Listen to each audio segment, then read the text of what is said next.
ये भगवान की योग माया बड़ी विलक्षण, विचित्र और अलौकिक है।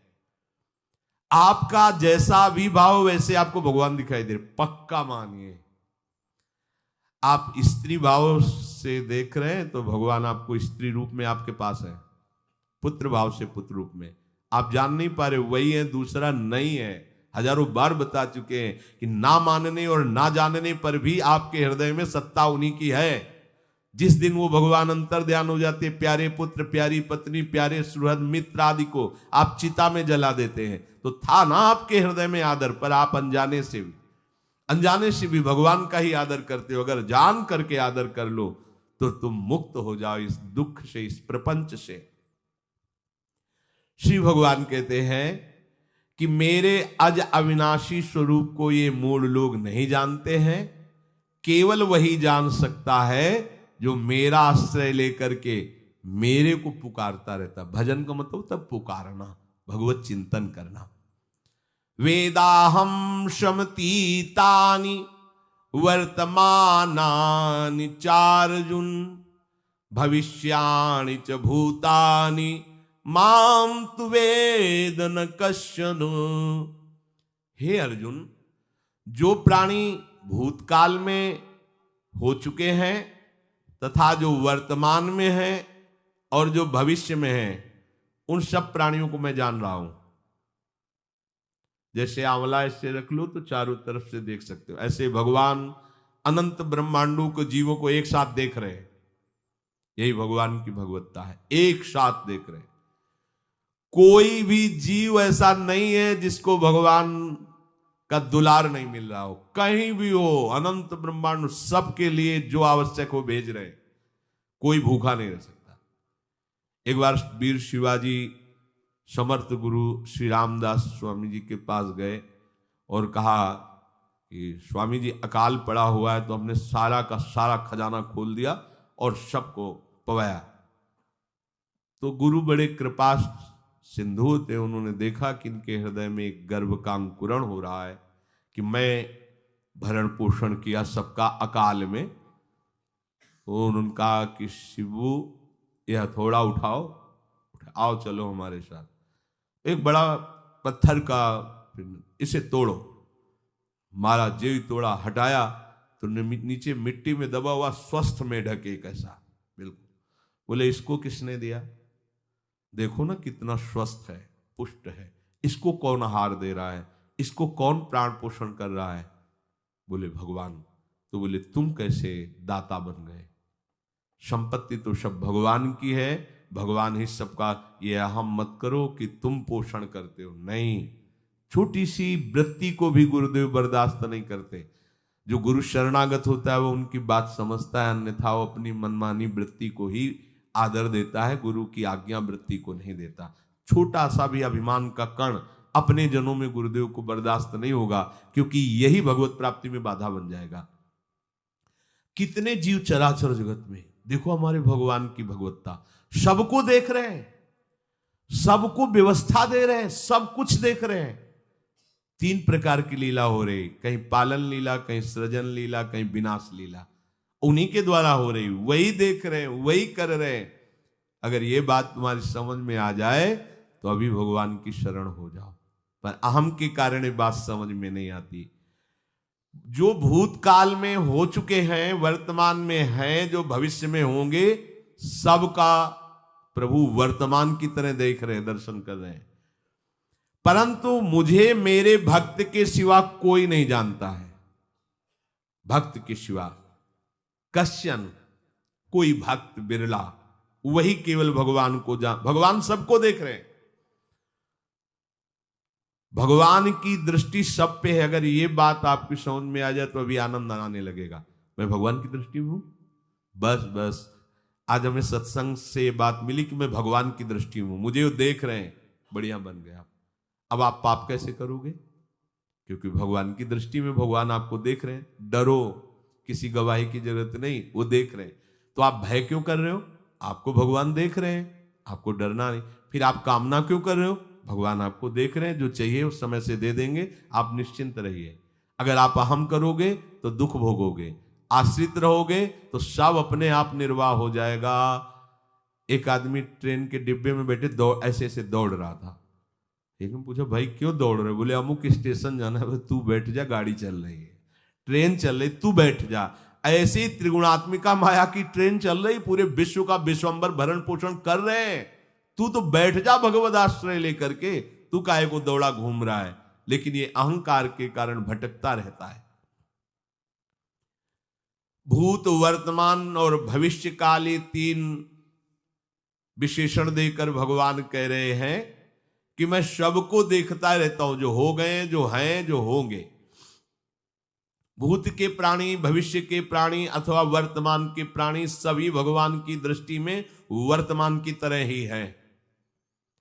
ये भूत, भविष्य, वर्तमान काल केवल हम लोगों की दृष्टि में भेद है, भगवान की दृष्टि में नहीं। हो चुका, होगा, हो रहा है, भगवान की दृष्टि में सब हो रहा है, पीछे का भी, अब का भी, सब सामने चल रही सीन। हमारे हृदय में विश्वास हो जाए प्रभु हमें देख रहे हैं। अभी तो हमें ये नहीं पता कि हम भजन कर रहे हैं, भगवान पता नहीं जान रहे हैं कि नहीं जान रहे हैं। अभी भक्ति में रंग आ जाए, अगर ये बात समझ में आ जाए कि प्रभु देख रहे हैं हमें। देखो, जब हमारे गुरुजन बैठकर सुनते हैं और जब गाने को अवसर मिलता है तो ज्यादा उत्साह होता है कि बैठे सुन रहे हैं। ऐसे ही अगर हम मान लें कि हमारे प्रभु सुन रहे हैं, हम जो भजन कर रहे हैं हमारे प्रभु देख रहे हैं, जो सेवा करें भगवान हमारे स्वीकार करें, प्रियालाल स्वीकार कर, अभी भक्ति का रंग आ जाए, ये बात हमारे हृदय में बैठ जाए कि मैं हर समय प्रभु की दृष्टि में हूं, हर समय मैं अपने आराध्य देव की दृष्टि में हूं, कितना आनंद आएगा।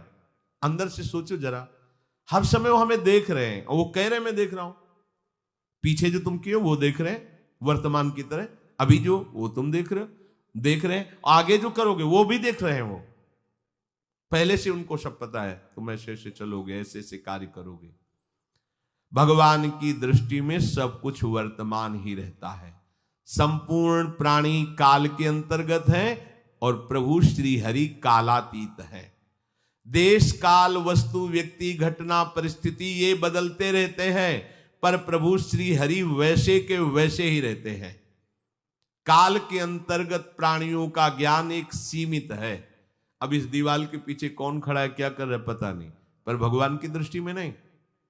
भगवान की दृष्टि में सुमेरु पर्वत पर क्या हो रहा है, जहां किसी की दृष्टि, वहां भी उनको, ब्रह्मलोक में ब्रह्मा क्या कर रहे हैं, बैठे बैठे सब। इसलिए कितने महान ईश्वर हैं। एक छोटी सी भी चींटी को दाना मिला कि नहीं, उनको चिंता है। देखो, आप छोटे से 2-4 लोगों का भार लेकर के चिंतित हो रहे हो, अनंत ब्रह्मांडों के अनंत जीवों का भरण पोषण प्रभु हमारे कर रहे हैं और निश्चिंत है। अचिंत शक्तियां भगवान की, तो आप भी तो उनके बच्चे हो ना। ये सब कहने का मतलब है आप भी तो उन्हीं के अंश हो ना। 2-4 की चिंता में इतने तुम बावरे हो रहे हो, डिप्रेशन में पहुंच रहे हो, 2-4 कामनाओं के पीछे इतने। अनंत ब्रह्मांड तुम्हारा जो अंशी है, अनंत ब्रह्मांडों के अनंत जीवों का अनंत काल से भरण पोषण करता चला आ रहा है। कहीं भी किसी के साथ कुछ भी गलत नहीं हो सकता। जैसे कहते हैं कि क्या गलत हुआ, देखो ना अभी तो बच्चा था, ऐसा ऐसा हो गया, तो तुम्हारी दृष्टि में बच्चा है, पीछे तो बहुत पुराना है ना, जो कर्म करके आया उसका फल। कहीं भी गलत किसी के साथ नहीं होता, ध्यान रखना।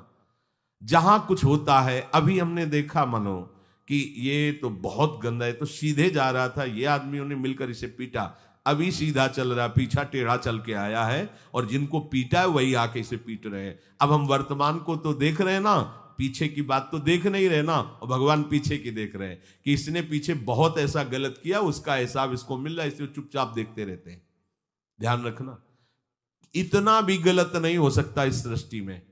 वो कैसे गलत नहीं हो रहा, अभी तो नवयुवक था, उसने कुछ ऐसा किया ही नहीं, अभी तो नई अवस्था थी, अभी तुम्हें दिखाई दे रहा है 15 वर्ष का है, लेकिन भगवान देख रहे हैं मेरा पुरातन अंश है, किस जन्म से क्या क्या करते चला आ रहा है। ये ज्ञान हो जाएगा तो किसी भी बात में आपको दुख नहीं पहुंचेगा, विक्षेप नहीं पहुंचेगा।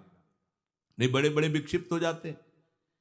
एक गौतमी नाम की महान तपस्विनी थी, महाभारत में कथा आती है, उसका एक ही पुत्र था और उसको सांप ने काट लिया। तो वहां की कुल भील उठा के लाए और कहा है देवी मां, ये देखो सांप ने तुम्हारे बेटे को काट लिया। तो उनका इतनी सामर्थ्य सांप की कैसे हो गई कि मेरे बेटे को काट लिया और मेरे से भय नहीं माना। आकर्षण वृत्ति जीव ही की सांप सामने आ गया, तूने क्यों काटा, मैं तुम्हें भस्म कर दूंगी। तो आपने कहा पहले हमारी प्रार्थना सुन लो। मेरे सर पर मृत्यु ने आकर के अपना शासन जमा लिया और कटवा दिया, मेरा कोई दोष नहीं। मृत्यु का आकर्षण किया, महान तपस्विनी भगवान व्यास देव जी ने ये लीला कथा गाई है। मृत्यु का आकर्षण किया, साक्षात मृत्यु सामने आ गई, थर थर कांपने लगी। गौतमी जी ने कहा मैं अपने तपस्या के बल से तुम्हें भस्म कर दूंगी। हमारे ऐसे निष्पाप बालक को तुमने सांप के द्वारा प्रेरित करके कटवाया। बोले मेरे ऊपर काल का शासन है, काल ने मुझे प्रेरित किया, मैंने सांप को प्रेरित किया, मेरा कोई दोष नहीं, ये काल का शासन। काल का आवाहन किया, काल उपस्थित हुआ। काल ने कहा कि मेरा इसमें कोई दोष नहीं, इस बालक के पूर्व जन्म के कर्म के द्वारा मैं प्रेरित हूं। इस बालक के कर्म से प्रेरित होकर मैंने मृत्यु को प्रेरणा की, मृत्यु ने सांप को प्रेरणा की और इसने डस लिया। अब आप बताओ किसका दोष है? शांत हो गई, क्योंकि इस बालक के ही तो कौन काहू के सुख दुख कर दाता, निज कृत कर्म भोग सुन भ्राता। कोई किसी के सुख दुख का हेतु नहीं है, अपने कर्म ही है जो हमको दुख सुख देते हैं। और ये भगवान देख रहे हैं। कोई जैसे आपको अभी मनुष्य शरीर मिला, स्वतंत्रता है, अब आप जो पापाचरण चाहो छूट है कर सकते, या जो पुण्य कर्म चाहो कर सकते, या भजन करना चाहो कर सकते हो। ये स्वतंत्रता केवल मनुष्य शरीर को दी गई है। आपको जो पूर्व भोग मिल रहे हैं वो आपके पीछे के कर्मों के हैं। तो जो ज्ञानी जन होते हैं, विवेकी जन होते हैं, आए हुए प्रारब्ध को भोग लेते हैं, नया कोई पाप नहीं करते, निरंतर भजन करते रहते, भगवान की कृपा से मुक्त हो जाते। अगर भगवान की शरण में नहीं होगे, भजन नहीं करोगे, तो आपके ऊपर बहुत से ऋण है, दुर्गति हो जाएगी। ऐसा नहीं है। आप यहां भी तो देखो ना, आपके मकान, आपका व्यापार, सब कुछ आपका कहा जाता है, लेकिन सब कुछ सरकार का है। हर